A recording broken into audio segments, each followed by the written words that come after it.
പ്രിയ പ്രേക്ഷകർക്ക് സീരിയൽ ന്യൂസിലേക്ക് സ്വാഗതം. കൂടുതൽ സീരിയൽ ന്യൂസുകൾ അതിവേഗം ലഭിക്കുന്നതിന് ഈ ചാനൽ മറക്കാതെ സബ്സ്ക്രൈബ് ചെയ്യുക. ബെൽ ഐക്കൺ ക്ലിക്ക് ചെയ്യാൻ മറക്കരുത്. Do like, share and subscribe. Pinky പുറത്താവുകയാണ് എന്നുള്ള കാര്യം മനസ്സിലാക്കിയതിനെ തുടർന്ന് നയന തന്റെ അടുത്ത അടവുമായി മുന്നിലേക്ക് പോയിരിക്കുകയാണ്. താൻ കാരണം ഒരിക്കലും അർജുന്റെ ജീവിതം തകരരുത് എന്ന് തനിക്ക് നിർബന്ധമുണ്ട് എന്നും അതുകൊണ്ട് തന്നെ എന്ത് വേണമെങ്കിലും താൻ ഇതിന് പകരമായി ചെയ്യാമെന്ന് അറിയിക്കുകയും ചെയ്തിരിക്കുകയാണ്.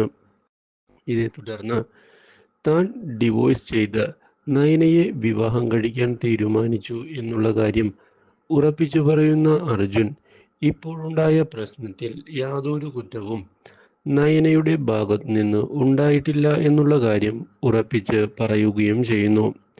പണ്ട് മുതലേ പ്രശ്നങ്ങളായിരുന്നു എന്നും അതുകൊണ്ട് തന്നെയാണ് ഇങ്ങനെയൊക്കെ സംഭവിച്ചത് എന്നും വ്യക്തമാക്കുന്ന നമ്മുടെ അർജുൻ ഇനി കാര്യങ്ങൾ മുന്നോട്ടു പോകട്ടെ എന്ന് വ്യക്തമാക്കുകയും ചെയ്തിരിക്കുകയാണ്.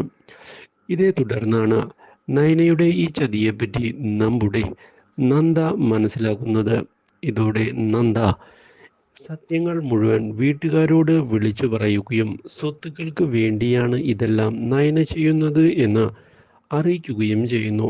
പക്ഷേ ആരും തന്നെ ഇത് വിശ്വസിക്കാൻ തയ്യാറാകാത്തത് തിരിച്ചടിയായിരിക്കുകയാണ് നമ്മുടെ നന്ദയുടെ പ്രതീക്ഷകൾക്ക്. ഇതേ തുടർന്നാണ് നന്ദയെ വിശ്വസിക്കാൻ ഗൗതം തയ്യാറാകുന്നത്. Do like, share and subscribe.